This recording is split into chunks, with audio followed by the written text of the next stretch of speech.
Pemirsa, lebih dari sepekan pasca gempa Flores bermagnitudo 7,7, sejumlah kabupaten di Nusa Tenggara Timur masih menghadapi keterbatasan akses. Bantuan mulai berdatangan, namun belum semua warga terdampak menerima bantuan karena kesulitan akses.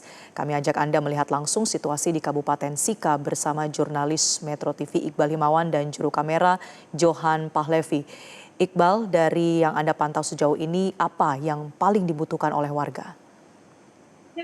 Marcel, yang paling dibutuhkan saat ini, terutama di daerah-daerah memang aksesnya sebelumnya masih sulit, itu terutama adalah selain makanan dan minuman, yaitu karena kebutuhan dasar. Itu juga alas tidur dan juga selimut.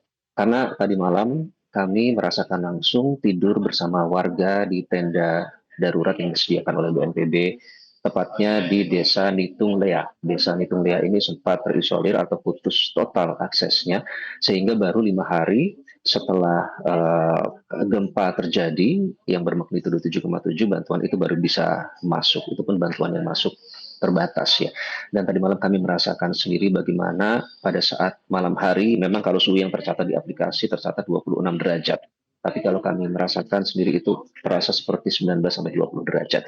Satu tenda yang disediakan oleh BNPB itu bisa diisi oleh sampai dengan 21 warga.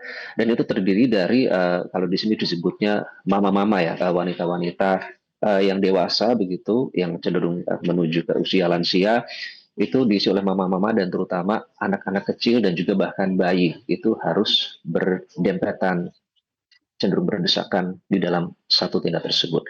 Apalagi dalam kondisi yang dingin, sehingga selimut itu dirasa masih kurang.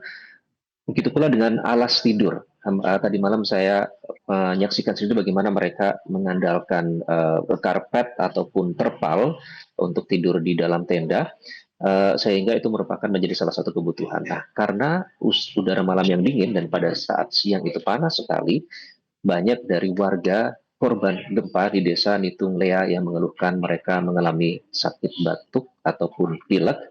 Dan untungnya ada tadi datang dari kelompok keuskupan, itu selain menyalurkan bantuan berupa makanan, minuman, kebutuhan dasar, mereka juga membuka posko kesehatan yang menerima warga yang ingin berkonsultasi maupun memberikan obat-obat generik. Memang keluhan yang terbanyak saat ini adalah nyeri, kemudian pusing, dan juga batuk dan pilek. Ini terjadi merata hampir di semua warga. Apalagi tidak semua bisa tertampung di tenda BNPB, sehingga ada yang membuat tenda sendiri, tenda mandiri dari terpal seadanya dalam kondisi yang berdesakan karena mereka tidak bisa atau tidak berani kembali ke rumah mereka masing-masing. Dan perlu dicatat bahwa sebagian besar rumah warga di Desa Nitung Lea yang sempat terisolir ini dalam kondisi hancur.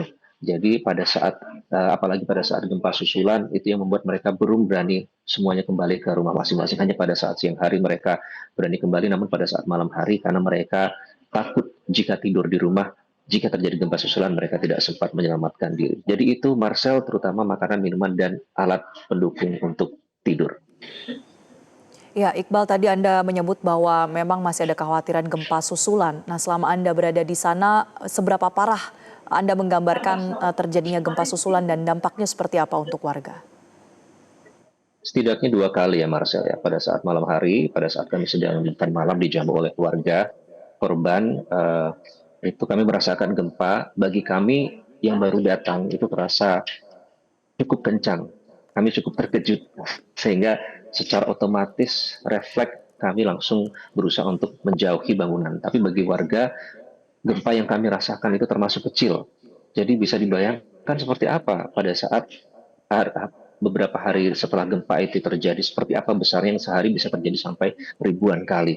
Gempa kembali terjadi pada saat dini hari tadi, sehingga orang-orang terbangun dan keluar dari tenda karena cukup besar ya gempa dini hari tadi yang dirasakan, sehingga mereka terbangun keluar dari tenda. Jadi itulah rutinitas yang dirasakan sehari-hari oleh warga. Oleh karena itu pada saat malam hari tidak ada warga yang berani tidur di rumah mereka masing-masing. Bagi mama-mama, bagi bayi, bagi anak-anak, mereka diprioritaskan tidur di dalam tenda. Namun bagi bapak-bapak, pria dewasa, mereka tidur di kursi-kursi panjang begitu yang dibawa dari dalam gereja, karena gerejanya sudah rusak, hampir rubuh, tidak bisa digunakan. Oleh karena itu kursinya dibawa keluar selain untuk beribadah di luar, karena mereka setiap malam sebelum tidur mereka mengadakan ibadah bersama berdoa semoga suasana lebih baik, itu kursi tersebut akhirnya juga digunakan bagi warga laki-laki dewasa, bapak-bapak untuk tidur hingga pagi hari sambil menjaga istri maupun anak mereka jika amit-amit terjadi gempa susulan yang cukup besar, Marcel.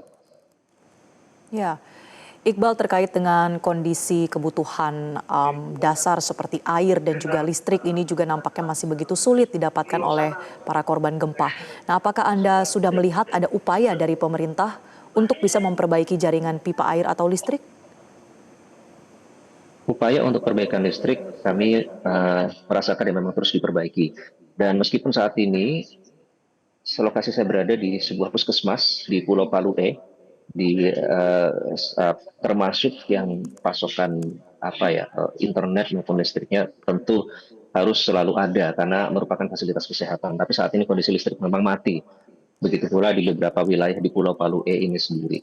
Namun listrik ini kami lihat ada beberapa petugas yang memang terus-menerus berusaha untuk melakukan upaya perbaikan. Begitu pula dengan jaringan telekomunikasi.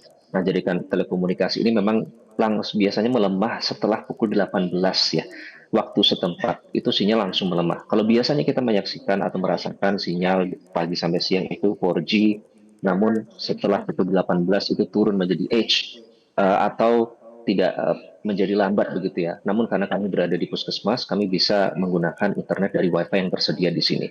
Kebutuhan air bersih, kebetulan Anda menyebutkan, Marcel, inilah salah satu kebutuhan esensial yang sangat dibutuhkan oleh warga. Pada saat kami mencapai Kampung Obo ini salah satu juga yang sempat terisolir, aksesnya sempat putus sehingga 5 hari pasca gempa itu mereka dari mendapat bantuan. Mereka biasa menggunakan air tada hujan yang ditampung dalam sebuah batu begitu ya, penampungan. Air tada hujan itu digunakan untuk kebutuhan sehari-hari seperti minum, memasak, sampai dengan mencuci. Namun karena gempa kemarin di Kampung Obo ini sebagian besar rumah hancur, termasuk tada hujan yang digunakan untuk kebutuhan air minum sehari-hari, sehingga praktis mereka hanya bergantung dari bantuan atau menggunakan air keruh yang sudah yang masih tersisa begitu di wadah-wadah tetangga yang masih ada, namun itu pun tidak cukup. Oleh karena itu mereka kemarin rela berjalan kaki menempuh perjalanan sekitar 30 menit untuk ke desa sebelah untuk mendapatkan kebutuhan-kebutuhan dasar tersebut termasuk kebutuhan dasar air minum. Oleh karena itu mereka sangat menghemat dalam penggunaan air bersih, begitu pula untuk kebutuhan-kebutuhan lain seperti makanan dan minuman juga bahkan di awal-awal itu sempat satu mie instan itu hanya dimakan untuk 2 orang. Jadi sampai sekarang pun kami memantau sebenarnya kalau untuk kebutuhan makanan dan minuman itu masih belum ideal. Oleh karena itu, warga harus terpaksa pintar-pintar untuk membagi rasio ya, apalagi yang punya anak kecil ataupun bayi, supaya semua bisa tidur dalam keadaan perut terisi, mereka harus membagi rasio tersebut, Marcel, begitu kondisinya. Ya, Iqbal, tadi Anda juga menyebutkan bahwa memang sudah ada petugas yang datang ke lapangan untuk memperbaiki berbagai akses baik itu listrik ataupun internet. Tapi kalau dari pantauan Anda apa saja tantangan yang kerap ditemukan di lapangan untuk bisa memperbaiki jaringan distribusi bahkan membuka akses jalan yang masih menutup sejumlah wilayah?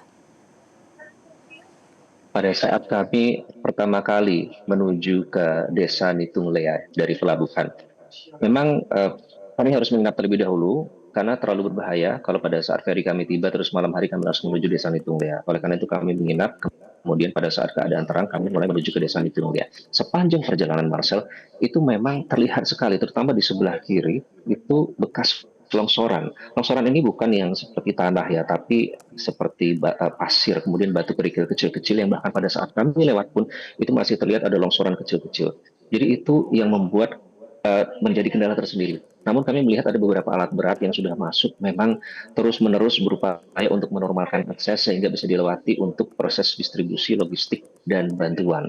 Selain itu, selain di sebelah kiri longsoran, di sebelah kanan karena ini merupakan perbukitan, daerah perbukitan. Sebelah kanan itu juga tebing, jurang. Jadi artinya sebelah kiri longsoran, sebelah kanan jurang. Oleh karena itu harus sangat berhati-hati. Apalagi pada saat membawa logistik yang cukup berat, itu harus benar-benar memperhatikan jalurnya, apalagi pada saat malam hari. Itu yang menjadi kendala tersendiri. Terutama pada saat kami akhirnya memutuskan untuk tinggal semalam lagi di desa Nitung Lea, karena kami mendapatkan informasi ada satu kampung yang masih belum diberitakan begitu. Kami menjadi media pertama yang berhasil masuk ke situ, namanya Kampung Obo. Ternyata memang kondisinya sangat memprihatinkan. Untuk menuju ke situ saja memang terlihat sekali bahwa bekas-bekas longsoran itu masih nyata terlihat, bekas-bekas akar pohon yang tercerabut, tiang listrik yang kemudian berjatuhan. Oleh karena itu kami harus menggunakan sepeda motor, kemudian berlanjut jalan kaki sejauh 30 menit, baru sampai ke Kampung Obo yang ternyata kondisinya masih cukup memprihatinkan. Jadi mereka berharap jika pihak berwenang atau pemerintah mendengar soal ini bisa diadakan lagi bantuan untuk mendukung, paling tidak membantu mereka selama pemulihan kehidupan mereka sehari. Karena bukan hanya rumah, tapi tadi wadah penampungan air tada hujan rusak. Uh, karena akses rusak, panen mereka di situ mereka berkebun jambu mete. Itu semua busuk karena tidak bisa lewat. Artinya penghasilan dari panen mereka hilang. Kain tenun yang dijual oleh mama-mama itu terpaksa harus diabaikan karena alat-alat tenun tradisional yang mereka miliki rusak terkena gempa. Hanya tersisa satu.